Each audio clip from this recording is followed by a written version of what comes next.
Oilers, you got a great offense with Connor McDavid. So I have them sweeping them. Yeah, well, I don't think you heard my point. The San Francisco Giants have 3 more in the 2010s than the Rangers have in their entire history. So, yeah. It's hard to get back and to get back-to-back wins, and I don't see the Lightning doing it here, so I have them losing to the Hurricanes in 6. We don't talk about the 2010s because the 2010s had the Astros, and if the Astros didn't happen, the Yankees would have won in 2017 with the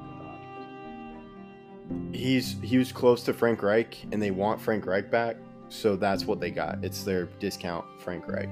Kaprizov and the rest of this crew, Jordan Greenway, who doesn't get enough props. He definitely is somebody who needs to be mentioned more. Hi, this is Julie Dobbs. You're listening to Outsiders Opinions with Kevin and Austin. What's up, y'all? Welcome to our NFL Opinions of the Week. The Combine seems to point some things out and just kind of like that's where the GMs can speak. It looks like Travis Kelce is expected to play from the Chiefs GM. Austin, you were someone that you talked about this just kind of like with what he would do returning. How do you feel about this news? I'm a little bit shocked that he's not going to at least adjust his contract. I'm not completely shocked that he's returning. But what he said before the Super Bowl, it made it seem like he was at least considering a return. So I'm not shocked by that news. I am shocked that it doesn't seem like they're going to restructure the contract. And I do wonder, like in the title of this video, is it worth it? Is it the right move? Because he was so bad in the Super Bowl. I mean, he wasn't just not playing his best. He was not blocking guys as a tight end should. And even if you're a receiving tight end, sometimes you have to at least chip a guy, and he wasn't even able to do that. Whether it's his speed or his intensity, whatever it was, he was not able to do it. And I understand like him saying, oh, I'm fired up to return. But if you're at some point in your career, right, it doesn't matter how fired up you are to do it. Sometimes you just can't do it anymore. And last year, he did really struggle. Now, he'll have good games in the future because of his role and the way Andy Reid can really draw up any offensive scheme possible. But I do have concerns about the tight end situation moving forward next season with the Chiefs. Yeah, and talking about it, Kelce said on February 12th on his podcast, I know everybody wants to know whether I'm playing next year, and right now I'm just kicking everything down the road. And talking about, I thought there would be an adjustment.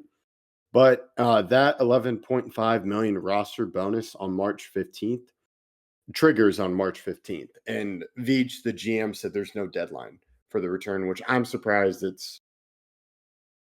they're not adjusting it financially because of just what they're in. However, I do kind of, maybe I have a different perspective now because of the Luka trade.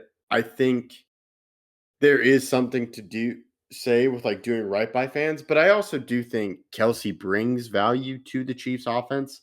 However, he's not, like you said, he didn't produce in the Super Bowl. To me, he can't be the number one option like he was in the past. Well, the problem I have is that he wasn't even, like, he had blocking assignments that he wasn't doing. It's not about getting the receptions. It's about the little things that I still don't. I wasn't confident about him blocking before, but it doesn't even look like he has the chance to even chip a guy or against any good D line or linebackers. I think he will struggle. And it's not just the receptions with his position. I think that's been the concern about him throughout his entire career. And now, because he can't do the number one option receiving wise, he also can't block. I mean, I just wonder how much benefit he can truly have as a third option tight end who can't block. Because you're basically just a wide receiver that can't run. And that's literally what he is. To me, I never saw him as blocking tight end. And you did mention the chip blocks. Maybe that's something they focus more on, but I view him more as a security blanket. That's what he can become, not that big yardage guy. I do think the Chiefs I feel like the Chiefs draft another wide receiver. So I do think they'll have more weapons on the receiving end, and he'll just be that third down guy. Again, watching the Super Bowl, he couldn't even do that. Even when he needed to make a short route, he wasn't either catching the ball, or if he did, he didn't really run the route to the spot in time. I mean, those short routes, you need to get the ball out quickly, and they're not able to do that with how slow he was running in the game. I have my doubts regarding him being able to do much of anything on offense anymore because, again, they have heavy sets where he has to be. If you rewatch the Super Bowl or even rewatch his entire career, they have him in heavy sets sometimes. And no, he's not going to block, but he is supposed to chip a guy or he is supposed to rub an end, and he can't do it. He just cannot do it. In the Super Bowl, he was directly responsible for at least 2 of the 6 sacks that occurred. Yeah, I think he definitely wasn't. I think in the past he has masked the problems with the Chiefs offense, but I don't think he can do that anymore. And it's more like they need to overhaul this offense, which I do think they do to make it a complete offense again. So I do think it's worth bringing him back because I also think you're still building that wide receiver connection between Mahomes and the other wide receivers. I don't know what Mahomes looks like without Kelce. I don't think it'd be a drastic change, but kind of if you want to repeat again or get back to the Super Bowl, Mahomes is going to have to play at his best. And I think you don't want to put that much pressure with an entirely new receiving core, basically, because he's always had Kelce.